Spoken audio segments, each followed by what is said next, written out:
نماز چاشت طلوع آفتاب کے تقریباً 1 گھنٹہ بعد 4 رکعت ادا کرنے والے کے دن بھر کے سارے کام اللہ تعالیٰ اپنے ذمہ لے لیتے ہیں.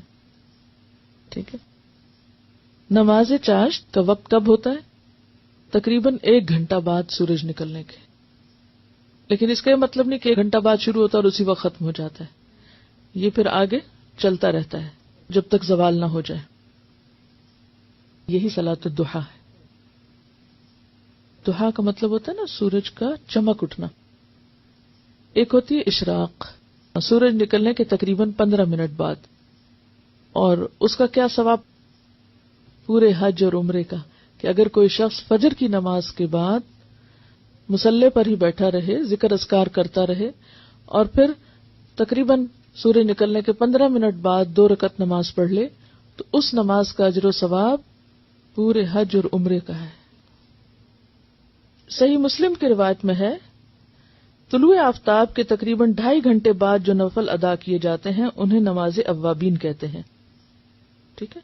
بالکل قریب میں پڑھیں تو اشراق بول دیتے ہیں، ذرا گھنٹے بعد پڑھیں تو چاشت بولتے ہیں، ضحیٰ جس کو بولتے ہیں، اور 2.5 گھنٹے بعد پڑھیں تو اوابین. اصل میں یہ اشراق چاشت ایک ہی ہے، اگر ذرا پہلے پڑھ لیں تو اشراق ہے، تھوڑا دیر سے کریں تو چاشت ہے. ٹھیک ہے. اصل میں صبح کی نماز ہی ہے، ایک طرح سے سورج طلوع ہونے کے بعد کی نماز ہے بیسیکلی. ذرا دھوپ بلند ہو جائے تو وہ ضحیٰ ہو گیا. سورج نکلنے کے تھوڑی دیر بعد یعنی 15 منٹ کے اندر پڑھیں تو اشراق کہلائے گی. ذرا تھوڑی تاخیر کرے اور دھوپ خوب چمک اٹھے تو ضحیٰ کہلائے گی. لیکن بیسیکلی ایک ہی نماز ہے، تھوڑا وقت کے آگے پیچھے ہونے سے نام بدل جاتا ہے. رسول اللہ صلی اللہ علیہ وسلم نے فرمایا، اللہ تعالیٰ فرماتا ہے، اے آدم کے بیٹے، خالص میرے لیے 4 رکعتیں، خالص میرے لیے 4 رکعتیں اول دن میں پڑھ، یعنی اشراق کی. میں تجھ کو اس دن کی شام تک کفایت کروں گا، تیرے سارے کام ہو جائیں گے.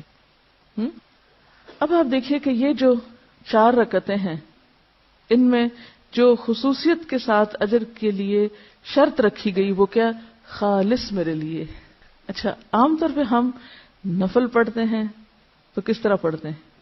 جیسے اس روز مجھ سے کسی نے پوچھا جب میں تہجد کی نماز کے بارے میں بتا رہی تھی کہ کیا خیال ہے اگر اس روز یعنی تہجد کے وقت 2 رکعت تحیۃ الوضو کے پڑھ لیے جائیں، 2 حاجت کے پڑھ لیے جائیں، 2 استخارے کے پڑھ لیے جائیں، 2 فلاں کے پڑھ لیے جائیں.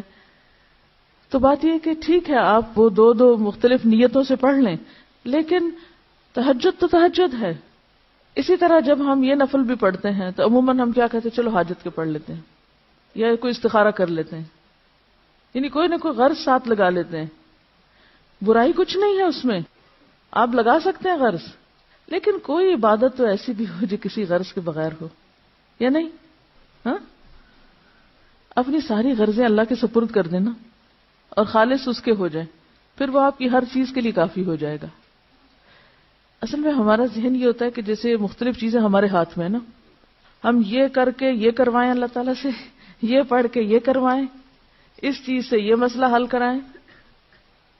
لیکن وہ جو ایک مکمل بھروسے کی کیفیت ہے، ایک توکل اور یقین اور ہر غرض سے اوپر اٹھ کے خالص اس کا ہو جانا، اس کا لطف ہی کچھ اور ہے. سمجھے کیا؟ کہ میں یہ صرف اللہ کے لیے اپنے آپ کو خالص کر کے پڑھ رہی ہوں، مجھے کوئی اس کے بدلے دکھاوا نہیں کرنا کہ میں دوسروں کی نظر میں اچھی ہو جاؤں کہ لوگ سمجھے بہت نفل پڑھنے والا ہے. تو خالص کام اور ملاوٹ والا کام فرق ہے.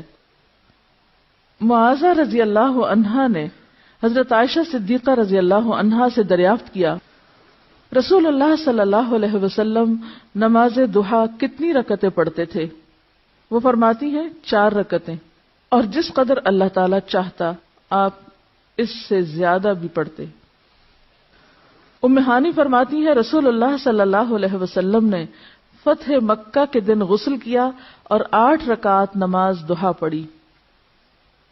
معلوم ہوا کہ اشراق کی رکعتیں 2، 4 یا 8 ہیں جو سنت سے ثابت ہیں.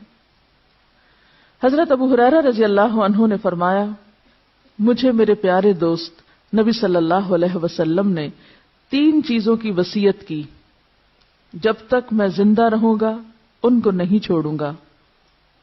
ہر عربی مہینے میں ایام 20 یعنی 13, 14 اور 15 کے 3 روزے, چاشت کی نماز اور سونے سے پہلے وتر پڑھنا. یہ 3 کام کبھی نہ چھوڑوں گا. تو پہلی حدیث سے کیا پتہ چلتا ہے کہ ضحیٰ کی نماز 2 رکعتیں ہے, دوسری سے 4 اور تیسری حدیث سے 8. تو آپ 2 بھی پڑھ سکتے ہیں اور 8 تک بھی لے جا سکتے ہیں, یہ حسب حالات ہے جتنی وقت ہو. یہ 4 رکعتیں یا 8 رکعتیں 2 کر کے پڑھیں گے, یعنی ہر 2 رکعت کے بعد سلام پھیریں گے. ان کا سوال یہ کہ چاشت کی نماز کتنے بجے ہے. دیکھیے کہ بجے کی حدیث میں کسی بھی نماز کا وقت گھنٹوں کے حساب سے یا بجے کے حساب سے نہیں بتایا گیا. اس میں سورج غروب ہونے کے بعد, سورج طلوع ہونے کے بعد, سورج طلوع ہونے سے پہلے, زوال ہونے کے بعد, دن ڈھلنے کے وقت, اس طرح کے اوقات بتائے گئے ہیں تاکہ دنیا میں آپ کہیں بھی ہو تو سورج کے اتار چڑھاؤ سے, آسمان کی روشنی سے اپنا کیلنڈر اور اپنی گھڑی, یعنی آسمان پر سورج کا نکلنا اور غروب ہونا اور ڈھلنا اور اونچا نیچا ہونا, یہ ایک عالمی کلاک ہے.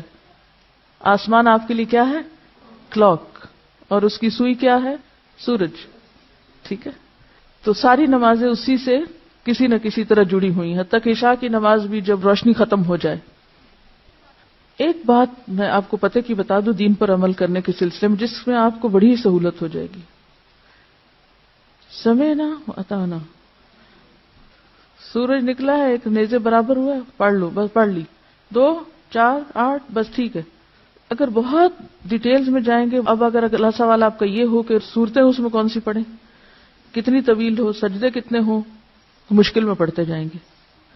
سمپلی ایک بات سنیں اور اس کو جتنی سمجھ آتی وہ کر لیں اور انشاءاللہ اس میں خیر ہوگی.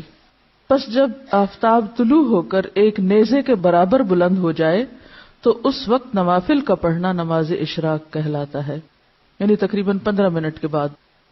زید بن ارقم رضی اللہ عنہ سے مروی ہے, حدیث میں اس نماز کو صلاۃ الاوابین بھی کہا گیا ہے.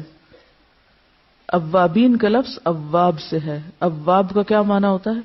رجوع کرنے والا, بار بار پلٹنے والا. مغرب اور عشاء کے درمیان پڑھی جانے والی نماز کو جس روایت میں صلاۃ الاوابین کہا گیا ہے وہ مرسل ہے, یعنی ضعیف ہے. عام طور پر ہمارے ہاں کیا مشہور ہے, اوابین کی نماز مغرب کے بعد پڑھتے ہیں لوگ, جبکہ صحیح حدیث کے مطابق یہ نماز اشراق کی نماز ہے.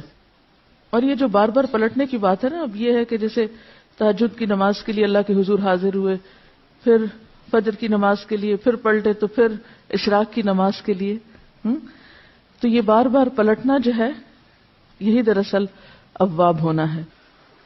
حضرت ابو ذر رضی اللہ عنہ سے روایت ہے کہ رسول اللہ صلی اللہ علیہ وسلم نے فرمایا, ہر آدمی پر لازم ہے کہ اپنے جسم کے ہر بند کے بدلے, یعنی ہر جوڑ کے بدلے صدقہ خیرات کرے.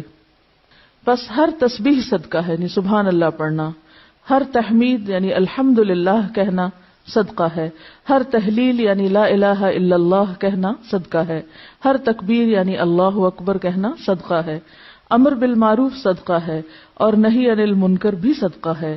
اور ان سب چیزوں سے ضحیٰ کی 2 رکعتیں کفایت کرتی ہیں, یعنی اگر یہ باقی کام آپ نہ